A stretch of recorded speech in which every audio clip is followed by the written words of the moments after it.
आज मैं आपको बीए पार्ट 2 पेपर सेकंड के राज्य प्रशासन के बारे में समझाने जा रही हूँ कि भारत में राज्य प्रशासन किस प्रकार अपना कार्य संचालित करता है, इसकी संगठनात्मक संरचना क्या है और इसकी कार्य प्रणाली क्या है। इससे पूर्व कि राज्य प्रशासन को समझाऊं, इसका एक परिचय देना अनिवार्य है। भारतवर्ष राज्यों का संघ है, अर्थात संविधान निर्माती सभा ने प्रशासनिक व राजनीतिक उद्देश्यों को दृष्टिगत रखते हुए एक विचित्र संघीय व्यवस्था का निर्माण किया। भारत जैसे विशाल भूभाग वाले देश में एकात्मक शासन अर्थात एक केंद्रीय सरकार द्वारा प्रशासित करना संभव नहीं था। साथ ही स्वतंत्रता के समय की परिस्थितियों को देखते हुए संघीय इकाइयों के बहुत अधिक स्वायत्तता एवं संप्रभुता देना भी उचित नहीं था। अतः मध्यम मार्ग अपनाते हुए यहाँ सुदृढ़ केंद्र युक्त संघ की स्थापना करने का प्रावधान किया गया। इस प्रकार भारतीय विचित्र संघात्मक व्यवस्था में राज्य प्रशासन की स्थिति को हम स्पष्ट करेंगे। भारतीय संघ में राज्यों की स्थिति। भारतीय संघ की प्रकृति के संबंध में भिन्न भिन्न मत है।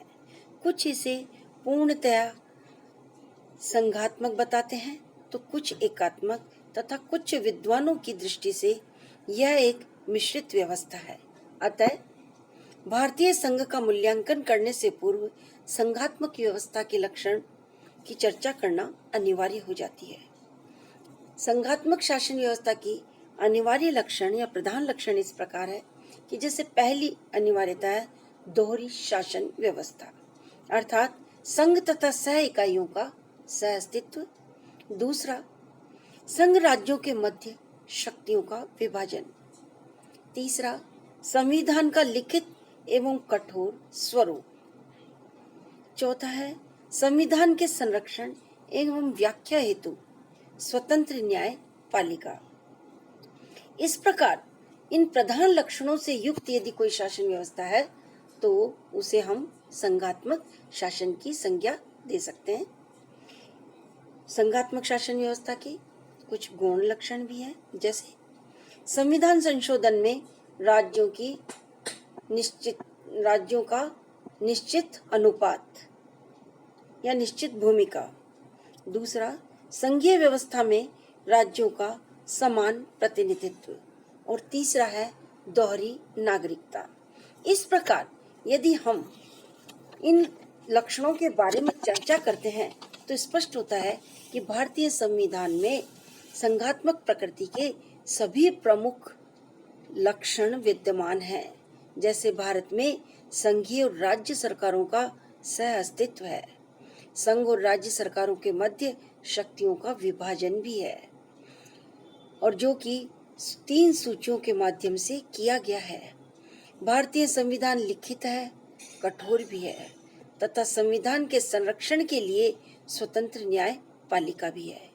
इस प्रकार संघात्मक व्यवस्था के गौण लक्षणों के संबंध में यदि कुछ कहा जाए तो ये है कि उनमें से दोहरी नागरिकता को छोड़कर अन्य लक्षण सीमित अवस्था में विद्यमान है। जैसे कि संविधान संशोधन प्रक्रिया में राज्यों की भूमिका सीमित है। साथ ही संघीय व्यवस्था में राज्यों का प्रतिनिधित्व समान न होकर जनसंख्या के अनुपात में किया गया है। परिणाम स्वरूप जिन राज्यों की जनसंख्या अधिक है वहां से अधिक लोग चुनकर राज्यसभा में जाते हैं। इस प्रकार भारतीय संविधान पूर्णतया संघात्मकता की ओर उन्मुख है।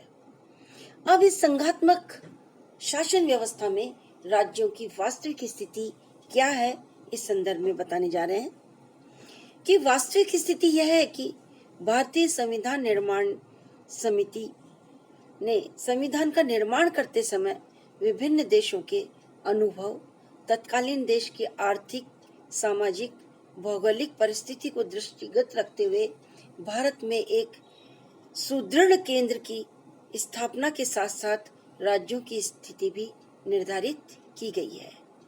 इस संदर्भ में सबसे पहले हम आपको बताना चाह रहे हैं राज्यों का गठन, पुनर्गठन आदि की शक्ति। अर्थात संयुक्त राज्य अमेरिका की भांति भारतीय संविधान में संघ तथा संघ की इकाइयां के मध्य न तो परस्पर किसी समझौते का प्रावधान है और न ही सोवियत संघ की भांति राज्यों को स्वेच्छा अनुसार संघ से पृथक होने का अधिकार है। भारतीय संविधान में राज्यों के गठन एवं पुनर्गठन आदि के संबंध में भारत संघ की संसद को असीमित अधिकार दिए गए हैं। भारतीय संविधान के अनुच्छेद 2 और 3 द्वारा भारतीय संसद को कुछ निम्न असीमित अधिकार दिए गए हैं जो कि राज्यों के गठन एवं पुनर्गठन से संबंधित है। पहला, संसद को यह अधिकार है कि वह साधारण कानून बनाकर किसी राज्य के क्षेत्र को पृथक करके अथवा 2 या 2 से अधिक राज्यों के क्षेत्रों को मिलाकर अथवा एक राज्य के कुछ क्षेत्र को दूसरे राज्य के क्षेत्र के साथ मिलाकर नए राज्य का निर्माण कर सकती है। भारतीय संसद किसी राज्य के क्षेत्र में वृद्धि कर सकती है, किसी राज्य के क्षेत्र में कमी कर सकती है, किसी राज्य की सीमाओं में परिवर्तन कर सकती है, किसी राज्य के नाम में परिवर्तन कर सकती है। इस प्रकार उपर्युक्त शक्तियों का प्रयोग संसद राज्य की इच्छा के विरुद्ध भी कर सकती है। इस आधार पर कह सकते हैं कि भारतीय संविधान में राज्यों का अस्तित्व ही केंद्रीय सरकार की इच्छा पर निर्भर करता है। अर्थात कहने का अभिप्राय यह है कि संघात्मक शासन व्यवस्था होने के बावजूद भी भारतीय संघ की इकाइयों को उसके गठन या पुनर्गठन के संबंध में या संघ में शामिल या संघ में सम्मिलित होने के लिए किसी प्रकार का स्वैच्छिक अधिकार नहीं दिया गया है। इसी संदर्भ में राज्यों की स्थिति के संदर्भ में हम विधायी शक्तियां और राज्य के बारे में बताएंगे।